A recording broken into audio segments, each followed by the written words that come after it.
cerita tentang diculik setan gitu? Jadi gue mau cerita tentang cerita senior gue. Di sekolah gue tuh ada yang namanya live-in. Live-in itu tuh kayak lu tinggal di suatu desa dan lu ngikutin semua kegiatan di desa itulah. Ini cerita sekolah apa SMA lu atau? Iya, pas gue SMA, kira-kira pas tahun 2019 lah. Oke. Jadi di tahun 2019 itu gue seangkatan, kita tuh live in di desa, pas banget di belakang Candi Prambanan, tapi gue lupa nama desanya apa. Nah, gue pas live in itu tinggal berdua sama teman gue namanya Audrey. Dan itu tuh beneran desanya yang masih rumah ke rumah pun jaraknya juga jauh, kanan kiri emang hutan dan emang sama sekali nggak ada penerangan. Desaan banget. Masih desa banget, bahkan sinyal pun nggak ada gitu kan. Nah, jadi di dekat rumah gue tuh cuma ada 3 rumah gitulah. Dari 3 rumah itu gue sama Audrey dan teman-teman gue emang janjian kita mau pergi ke suatu rumah yang emang jauh banget dari tempat gue dan Audrey tinggal, karena kita mau kebaktian. Kan gue sekolahnya Katolik kan. Nah, pas gue sama Audrey mau pergi dari rumah, kan di situ kita tinggal masih tetap ada orang tuanya kan. Jadi kayak orang tua asuh kita lah, namanya Bu Eno sama Pak Eno. Di situ Bu Eno bilang ke gue sama Audrey, "Mbak, nanti pas perginya hati-hati ya, maksudnya saling jaga satu sama lain, ngomongnya juga jangan ngasal." Di situ kita dengerin kata Bu Eno. Terus abis itu, tapi kan gue sama Audrey penasaran ya. Di situ kita nanya ke Bu Eno, "Emang kenapa, Bu?" Nah, sebelum berangkat, di situ Bu Eno akhirnya cerita ke kita, kurang lebih 4 atau 5 tahun sebelum angkatan gue live in, tuh sempat ada peristiwa yang ngebuat, intinya jadi setiap live in tuh jadi jauh lebih apa ya, jauh lebih diperhatiin lah kita. Pokoknya jauh lebih dijaga. Jadi pas 4 atau 5 tahun yang lalu tuh sempat juga ada kegiatan live in kan. Emang dari sekolah gue tiap tahunnya tuh ada kegiatan live in. Nah, cerita ini tuh peristiwa itu tuh kejadian sama anak yang tinggal juga di rumah Bu Eno, kakak kelas gue namanya Andrew. Nah, di situ pas tahun mereka tuh satu rumah masih tinggalnya berempat, jadi masih hitungannya ramai kan. Satu rumah 4 anak gitu. Iya, satu rumah 4 anak. Nah, di situ mereka juga sama lagi pengen pergi untuk ke acara kebaktian. Di situ Bu Eno juga ngasih tahu gitu ke mereka kayak, "Mas, nanti pas berangkat hati-hati, saling jaga satu sama lain, ngomongnya jangan ngasal." Karena yang kayak tadi gue bilang kan, emang desanya emang masih desa banget gitu. Kebaktian itu mulai jam 8 malam. Jadi Andrew sama teman-temannya tuh pergi ya jam 7:30 lah. Jalan kaki gitu, Chef, ke Iya, tempat kebaktian? jalan kaki. Emang di situ transportasi juga masih amat sangat terbatas. Dan emang dari pihak sekolah juga emang gak dibolehin bawa transportasi kan. Jadi mau gak mau ya emang harus jalan. Nah, itu kan udah gelap ya, sama sekali gak ada penerangan.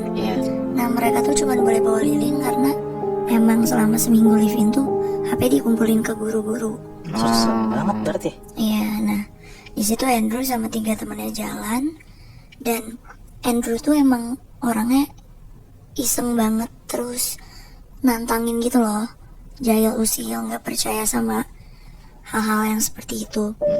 Nah, pas lagi mereka jalan, ya 3 temennya sih diem-diem aja. Ada satu temennya Andrew tuh yang emang penakut banget. Pas lagi selama di perjalanan, Andrew tuh kayak ngisengin, kayak niru-niruin suara ketawa atau gak, dia tiba-tiba suka ngisengin nyolek temennya. Sampai akhirnya temennya ngomong kayak, "Drew, jangan gitu bego, kan tadi udah dikasih tahu sama Bu Eno, jangan iseng aneh-aneh gitu kan." Maksudnya kan kayak, itu lu bukan di tempat lu, jadi lu mesti respect lah. Udah, di situ Andrew masih ngisengin teman-temannya lagi kayak nunjuk-nunjuk pohon, bilang kayak, "Lihat bego, ada kuntilanak, ada setan, gini-gini." Temennya di situ udah mulai nggak suka dong. Akhirnya ngingetin lagi ke Andrew, "Udah Drew, kalau misalnya beneran lu yang digangguin gimana bego?" Situ Andrew dengan tengil jawab, ya lagi itu doang masa takut. Nah terus dari situ nggak lama kemudian Andrew capek jalan karena emang jaraknya jauh kan. Akhirnya Andrew nyuruh teman-temannya untuk jalan duluan aja. Di situ ada temannya Andrew bilang, "Lu emang gak takut sendiri kan gelap gini, Andrew?" Terus di situ Andrew bilang, "Enggak lah, santai aja." Ya udah temannya yang tinggal lanjut jalan ke tempat kebaktiannya. Di situ Andrew istirahat dulu, duduk gitu loh kayak ada batu. Pokoknya di situ dia duduk. Nah di sisi lain kan kebaktian udah mulai kan. Ya kegiatan kebaktian berjalan lancar. Sampai akhirnya yang 3 temen itu kayak saling nanya gitu loh, Andrew mana kok gak nyampe-nyampe.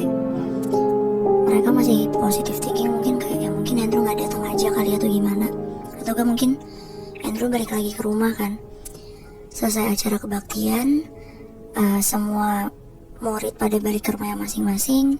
3 temennya Andrew balik juga ke rumahnya.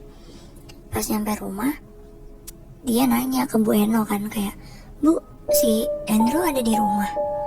Terus di situ Bu Eno ngomong, "Loh, bukannya tadi kalian berangkatnya berempat? Dari tadi Andrew nggak ada balik ke rumah kok." Nah di situ kan pasti ada hal yang aneh dong. Bu Eno ngerasa hal aneh. Akhirnya Bu Eno langsung sama Pak Eno tuh lapor ke kepala desa di situ, bilang kalau misalkan salah satu anak yang tinggal di rumah dia tuh nggak ada. Akhirnya di situ anak-anak sama sekali nggak boleh keluar rumah dan beberapa warga di dekat desa situ nyariin Andrew kan. Dicariin semalaman nggak ketemu. Sampai kira kebesokan paginya, akhirnya dari pihak sekolah acara diputusin untuk stop gitu, udah nggak ada acara lagi karena kan fokusnya untuk nyari Andrew kan. Nah itu tuh Andrew hilang di hari ketiga. Di hari keempat seharian nyari sampai akhirnya matahari juga udah gak kelihatan, Andrew masih tetap gak ketemu. Di situ Bu Eno panik, Pak Eno juga panik, orang desa juga panik kan, karena mikir ya Andrew tanggung jawab sekolah sama tanggung jawab orang di desa itu kan. Sampai akhirnya di jam 10 malam tiba-tiba si kepala desa tuh ngetok ke rumahnya Bu Eno sama Pak Eno. Kayak tok, "Assalamualaikum Bu." Terus kayak, "Iya, ini si Andrew udah ketemu." Terus kayak di mana langsung dong Bu Eno sama Pak Eno keluar, tapi yang 3 anak itu disuruh tetap di dalam kan, karena aturannya masih tetap sama. Nah pas ditemuin tuh di situ Andrew ketemunya dia lagi duduk di atas pohon gitu Pak. Pohonnya emang gede sih, emang pohon yang kayak pohon beringin. Anjir. Dia duduk di situ. Akhirnya Pak kepala desa yang ngomong, "Itu si Andrew kan?" Terus akhirnya ya udah Mak, kepala desa sama Pak Eno diturunin. Di situ Andrew keadaannya udah kotor, bajunya udah dekil, terus baunya juga udah gak enak. Terus yang menjijikan dan anehnya adalah di mulutnya Andrew ada belatung Bangsat.